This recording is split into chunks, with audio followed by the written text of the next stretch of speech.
वो लोग इस बात को स्वीकार कर रहे हैं कि हमें जो ब्रेड मिल रही है वो किससे मिल रही है?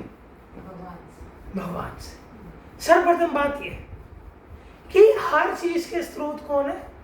भगवान, है ना? हर चीज के स्रोत है भगवान।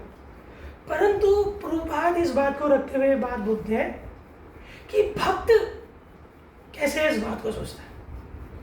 भक्त कह रहे हैं, प्रभुपाद बात कह रहे हैं कि जैसे भगवान इस संसार में हर जीवों के खाने की पूर्ति कर रहे हैं, जंगल में जो जीव है उसकी खाने की पूर्ति कर रहे हैं, इस यहाँ पे चलने वाली चींटियों की, छोटे छोटे जीवों की भगवान अन्न की पूर्ति कर रहे हैं। तो प्रभुपाद कह रहे हैं कि भक्त कैसे सोच रहे हैं कि मैं भगवान की भक्ति कर रहा हूँ, मैं भगवान की सेवा कर रहा हूँ, मैं भगवान की सेवा करना चाहता हूँ, उनकी इच्छा और उसके लिए प्रयास करना चाहता हूँ, भगवान की भक्ति करना चाहता हूँ, मैं उनका दास हूँ, तो अपने दास की क्यों नहीं हो सब चीज़ें पूरी क्यों नहीं करेंगे?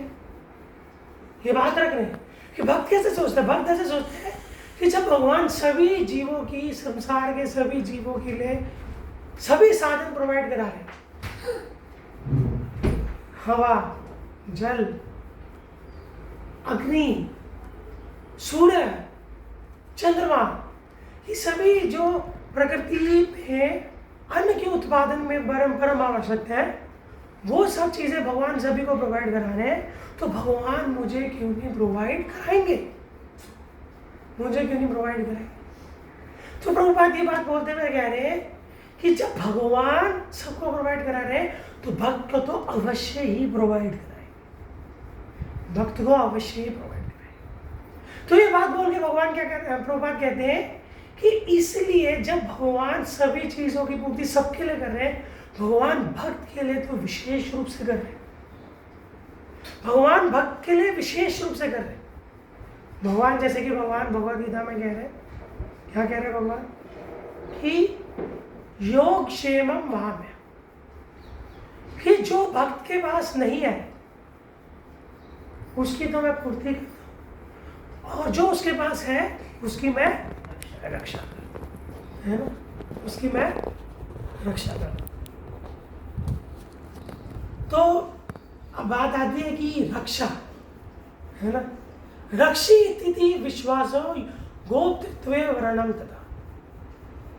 जो भगवान की शरणागति है, भगवान की शरणागति की शुरुआत जब हम भक्ति का पालन करते हैं, अनुकूल चीज़ों को स्वीकार करना, प्रतिकूल का परित्याग करना, तो इसको पालन करते हुए जो नेक्स्ट जो सीढ़ी वो होती है कि भगवान की रक्षा में पूर्ण विश्वास हो, पूर्ण विश्वास हो।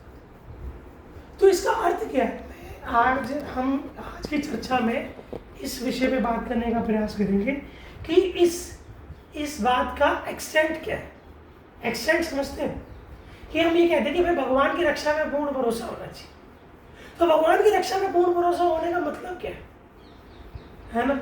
एक बात आती है ना, अब जैसे देख लीजिए, मान लीजिए कि कोई किसी के जीवन में कोई बुरा हो जाए, है किसी के घर में, ऑब्वियसली है कभी ना कभी किसी की मृत्यु होगी, किसी के घर में कोई भी मर जाएगा।